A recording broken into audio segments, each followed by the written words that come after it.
مساء الخير وحلقة جديدة في الكرة مع عاكف. حلقة كده سريعة عن أهم الأحداث اللي بتحصل في الكرة المصرية وفي الإعلام الرياضي المصري. أولا، يعني الواحد ملوش نفس بعد بطولة أفريقيا إن هو يتكلم في الدوري المصري والصفقات والكلام ده كله، ولكن في أحداث بتفرض نفسها على الساحة الرياضية.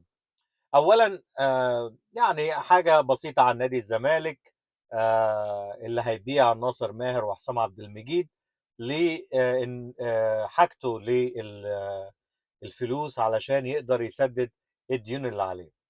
وتفكير نادي الزمالك او جون ادوارد ان هو يبيع اتنين لعيبه علشان يقدر يسدد الفلوس لبقيه اللعيبه. ولكن هل فكرة ان انا ابيع اتنين لعيبة علشان اسدد الديون هي دي اللي هتحل مشاكل الزمالك المالية نهائيا؟ لا طبعا. ده حل زي ما بتقول كده مسكن. ممكن مسكن ده يكون لمدة شهر شهرين، لكن هترجع المشكلة تاني. ساعتها هتعمل ايه؟ هيفضل نادي الزمالك يبيع كل فترة انتقالات لعيبة، اللعيبة المهمة بتاعته، وحتى ما يجيبش اي صفقات. فطبعا ربنا يكون في عون جماهير نادي الزمالك اللي بتساند فريقها، ووصلت لمرحله دلوقتي ان هي اصلا ما يعني عندهاش اي حماس ان او تفاؤل ان نادي الزمالك يفوز باي بطولات الفتره اللي جايه دي، خصوصا ان نادي الزمالك لسه في المنافسه في البطولات. فاذا التفكير بتاع اداره نادي الزمالك وجون ادوارد، انا شايف شخصيا ان هو تفكير خاطئ. ان انا ما ينفعش ابيع اللعيبه المهمه بتاعتي، بالعكس انا المفروض اوفر الفلوس للعيبه المهمه اللي عندي اللي بتأدي بشكل كويس، مش ابيع اللعيبه المهمه علشان اسدد للعيبه اللي ما بتحققليش اي نتائج او اي مجهود. فده بالنسبه لنادي الزمالك. بالنسبه للنادي الاهلي لسه طبعا بيخلص فيه الصفقات المهمه اللي بيعملها علشان يقدر ينافس على جميع البطولات. والباك شمال طبعا بالعمري هيوصل القاهره ان شاء الله علشان يتمم اتفاقه والعقد واعلان العقد مع النادي الاهلي.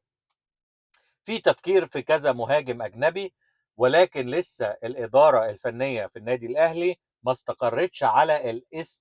وانا مش هقعد اقول لكم اسماء واقعد كل يوم اقول اسماء مختلفه، انا ما بحبش الطريقه دي، ما بحبش الناس اللي بتعمل الكلام ده كله.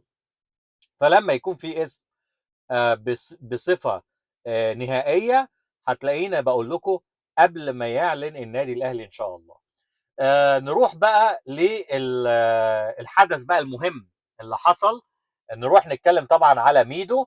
ميدو في ناس تقعد تقول لك ده كان شارب حاجه، ده مش عارف كان ايه، مش عارف بيقول ايه. لا، الكلام ده كله مش صحيح. ميدو عارف بيقول ايه كويس. ميدو مش اول مره اصلا يتكلم في الموضوع ده. ميدو مش قادر ينسى ان الكابتن حسن شحاته طرده من المنتخب وما ضموش، سواء في 2010 او قبل كده لما في 2006 حصل المشكله في ناس مسؤولين كتار حاولوا يقنعوا الكابتن حسن شحاته ان هو يرجع ميدو للبطوله تاني ويبقى موجود احتياطي، ولكن الكابتن حسن شحاته رفض انضمام ميدو للفريق تاني. فاذا ميدو مش قادر ينسى الموضوع ده. ميدو هيفضل شايل الموضوع ده للكابتن حسن شحاته.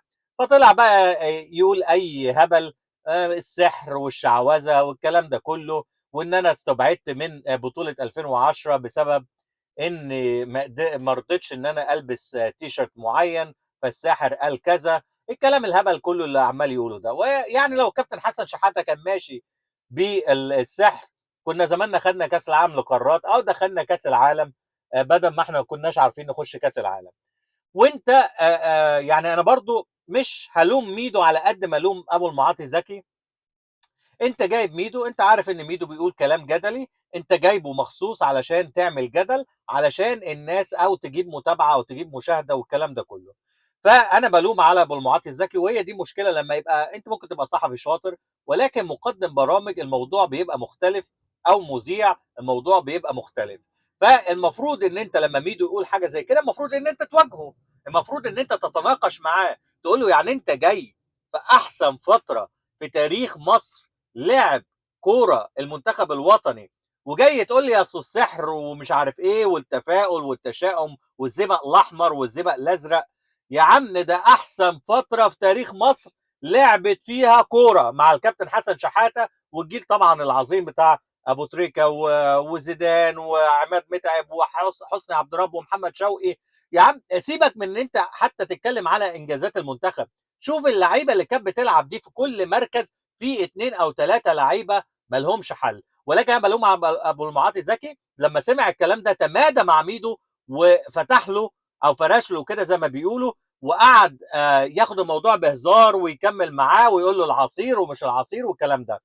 فانا بلوم عليك يا ابو المعاطي، كان لازم ترد على ميدو، وما ينفعش ان انت تاخد الموضوع كده بهزار، لان دي سمعه منتخب مصر وسمعه الكره المصريه واحسن فتره في تاريخ الكره المصريه. ولكن ميدو توقف طبعا بسبب الموضوع ده، وكل الناس عارفه ان الكلام ده مش حقيقي. ولكن للاسف انت خليت حتى الناس اللي ما بتحبش منتخب مصر ان هي تشمت بالكلام اللي انت قلته ده. فنتمنى بقى ان كل الناس كده تنضف من جوه وتظبط نفسها ما تبقاش حاقد عشان انت الكابتن حسن شحاته طردك من المنتخب فتطلع بقى تشوه صورته قدام الجماهير. فكان لازم اتكلم طبعا في الموضوع ده لان بصراحه موضوع مستفز جدا، وميدو كلامه كان مستفز جدا عن المنتخب الافضل في تاريخ الكره المصريه. استنونا في حلقه جديده في الكره معاك.